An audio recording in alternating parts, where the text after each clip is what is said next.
সকলকে প্রজাতন্ত্র দিবসের শুভেচ্ছা জানিয়ে আমি শুরু করব আমার আজকের নিবেদন। কবিতাটির শীর্ষক মজার গণতন্ত্র। আমরা কি হতে পেরেছি স্বাধীন, হয়েছে কি স্বতন্ত্র, যদিও ভারতে বিরাজ করে স্বাধীন গণতন্ত্র। আমরা কি বলো স্বাধীন বীর সুভাষের দেশেতে, রোজ দুবেলা রক্ত ঝরে এই ধরনীর বক্ষ থেকে, যখন মানুষ কেঁদে ওঠে ব্যথার জ্বালাতে, আমরা তখন মুখ লুকায়ে থাকি ঘরেতে।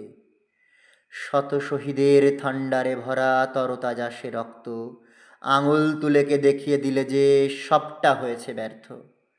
রবীন্দ্রনাথের সোনার বাংলা বড্ড হয়েছে আজকে হ্যাংলা। সোনাটুকুকে সব নিয়েছে কেড়ে, জাতিতে জাতিতে মারামারি করে, হিংসাকে শুধু রেখেছে ধরে। কাদো কাদো হয়ে বলছে যেন আজকে ভারত মাতা, বন্ধ করো এ হিংসা লিপ্সা, জ্বালিও না আর চিতা। কত ছেলে হতে দেখেছি লাশ, ভেঙে পড়েছে এ বুকে আকাশ, কষ্ট হচ্ছে নিতে যে শ্বাস। গর্ব করে খুব তো বলিস আমরা ভারত মায়ের ভক্ত, তাই হলে কি রাঙানো থাকতো হাতে নিজের ভাইয়ের রক্ত। জানি না তোরা কতটা স্বাধীন, কতখানি স্বতন্ত্র, যদিও ভারতে বিরাজ করে স্বাধীন গণতন্ত্র। ধন্যবাদ সকলকে।